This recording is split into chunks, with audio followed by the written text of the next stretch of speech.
Morning, New York City. On January 1st, I will be your mayor. New Year's Day, and a new era for this city. Oh, and one more thing. Remember how I told you a few months ago to stop sending us money?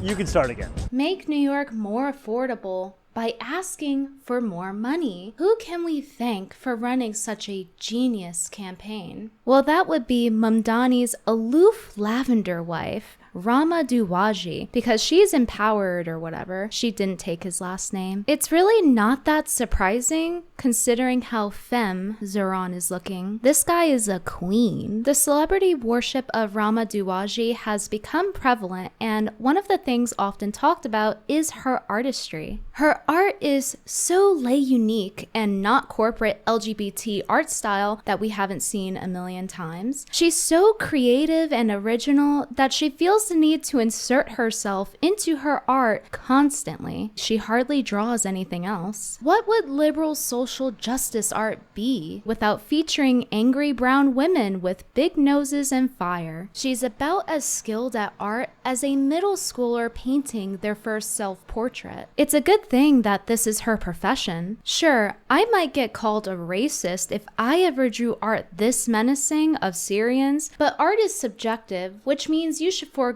all basic principles like intentional line work, dimension, and the one that Dwaji does the best, proportions. No, you don't get it. It's actually her lay personal art style and not just a cover-up for her lack of skill. Her art style is so personal that it looks exactly like corporate Memphis, the most beloved art style for its corporate soullessness, which is exactly what I think of when I see Dwaji's Tumblrina art style. Corporate Memphis is an art style commonly used by corporations because it's very easy to draw and doesn't take much knowledge or skill to do. Did you even notice that I slipped one of Dwaji's art pieces in that corporate Memphis art compilation? Pause the video if you would like to guess which one it is, but the answer is the top right Muslim woman. After one too many times of me saying, that art style seems a little too familiar,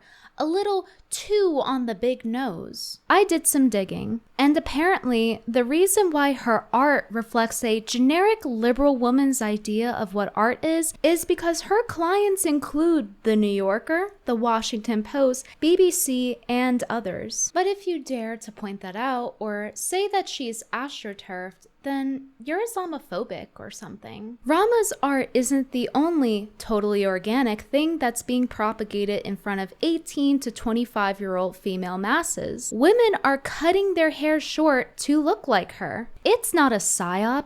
It's just cool for the cattle. And apparently, it's because women like Rama don't need attention. Never mind her entire social justice campaign, where she constantly self-inserts into her own art and makes Palestine about her. Everyone knows that one of the best markings an artist can have is to self-insert into their own works constantly. Something else that I saw in the Rama discourse was her being compared to Melania Trump. Melania must be looking pretty damn good for her to be compared to Dwaji, despite her being like double her age. Melania was an exotic model and even as an older woman has iconic fashion. Yet you don't really see media push that much, or at least not as much as some other people. You'd think that they'd want some older woman representation. You know, something to show that just because you're older doesn't mean that you have to dress boring. Melania also has a history of being lay aloof, quiet power, like they claim Rama is in this article,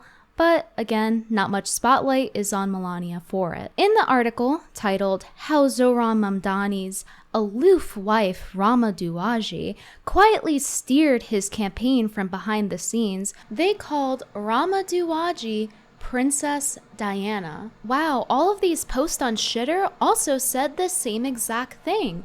That seems totally organic and not astroturfed at all. Some comments disagreed with it, saying it's not comparable to be someone's campaign manager and to be compared to literal royalty, but those are just right-wing trolls. Just so we're clear, Dwaji is being compared to Princess Diana, who is actual royalty and was involved in like 100 different charities and made history, changed the worldview of humanitarianism through actual on-the-ground work. To name a few, Princess Diana visited homeless shelters, she visited psychiatric wards and addiction recovery centers when mental health was a taboo topic. Arguably the most famous one, she shook the hand of an AIDS patient back when it was thought that it was transferable through touch. She literally risked getting AIDS for humanitarianism. Meanwhile, Rama Duwaji's humanitarianism is drawing herself and saying, "Free Palestine!" And poof, now she's Princess Diana. I would have said boom, but that seems a little targeted. Rama makes herself so much more interesting by putting her Instagram bio that she's from Syria, which you would assume to be true because she looks like a generic Middle Eastern woman. I went to go look up her early life and it says that when she was 9 years old, she moved from Syria to Dubai. You know, the richest place ever. She's framing herself and marketing herself in a way that people will assume that she is lay oppressed Syrian refugee in order to help her little art project. You know, the one that's all about her. Forget that she's a well-off art kid who got to travel the world. She got to go to Paris, Dubai, New York, you know, the richest places on the planet. But no, she's just lay oppressed Syrian girl, just struggling to get by in Damascus, and apparently was born in Houston, Texas and raised in Dallas, Texas. Is it stolen valor of poor people when you market yourself as lay poor Syrian girl when you get a free ride to get your fine arts degree and travel to the richest places on earth? Or are the rich allowed to cosplay as lower class for political power? Totally not astroturfed commies love to talk about how they actually had it like so rough, such as Hassan Piker, who, like Zoran, is a nepo baby, which we'll get into in a second. Because I was dead broke and was critiquing capitalism, and then people would be like, yeah, because you're a fucking loser. And now that I have money and I still do it, people are like, well, hypocrite much? People think that like I just fucking was born this way, you know what I mean? I always was this person. I always had this $3 million home. Like, it's just so dumb. I guess he considers being hired by his uncle's network right out of college and growing up affluent to be a rags to riches story. Color me shocked. And Hassan was shocked too upon finding out at Mamdani's victory party that his invitation got lost in the mail. I do not have you for the upstairs list. Okay. Can I see your ticket tape? Oh, I'm staff. Oh, okay. Oh, okay. Okay. You're So we can't escorted? go upstairs. Yeah, I just wanted a drink. I'm good. But there's 72,000 people watching. Oh, great.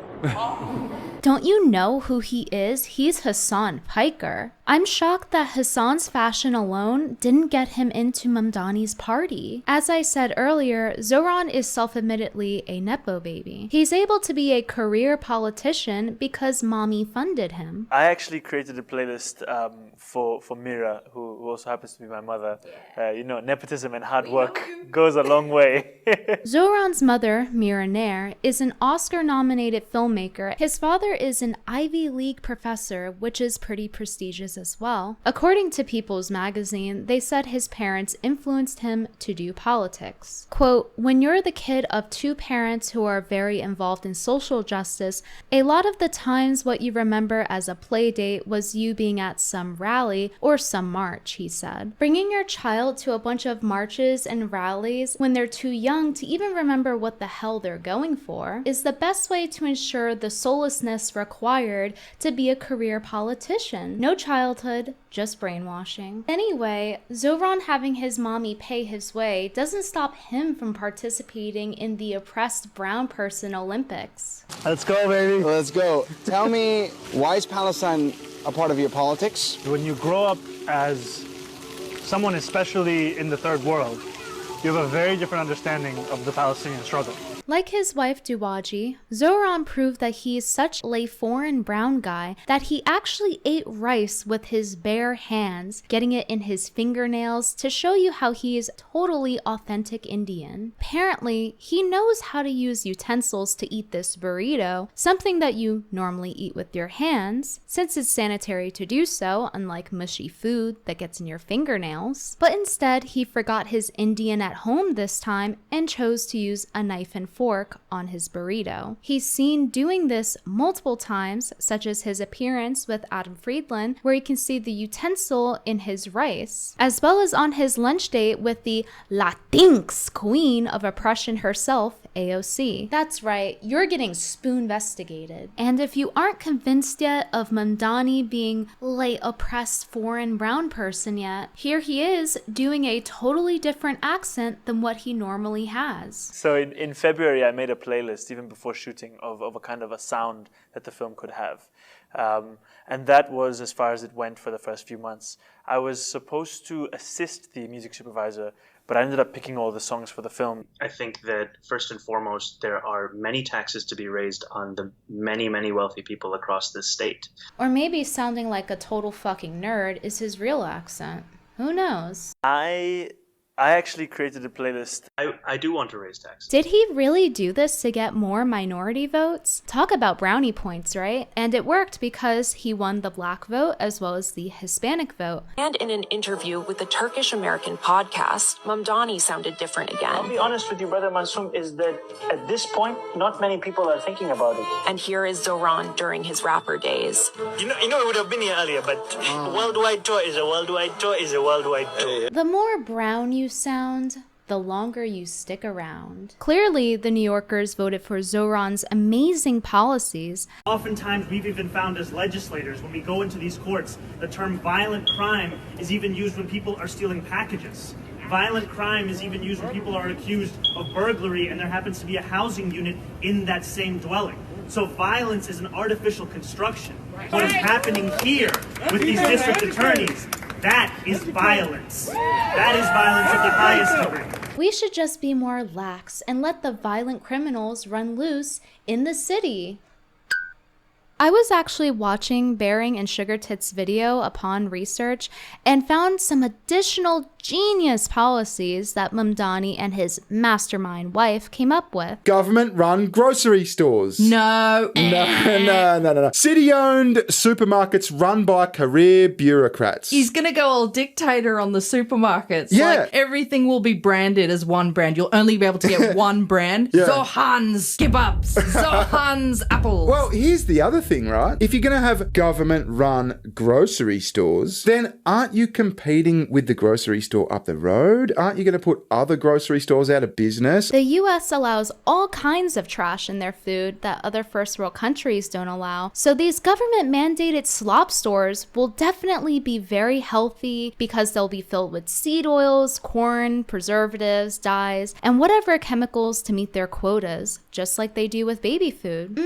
Titanium dioxide in corn. Yummy. The brightest idea of them all from the Dwajis might just be the government-ran daycare centers. They'll probably be as safe as the children in the foster care system. Aren't they known for kids being safe and sound and untouched? Or how about public school? It's not like we hear a case of a teacher touching a student like every single week. Mamdani and his lay-aloof lavender wife will never even have to use government daycare, so who cares? The best that we can do is hope that Mamdani, like all other career politicians, delivers on all of his promises.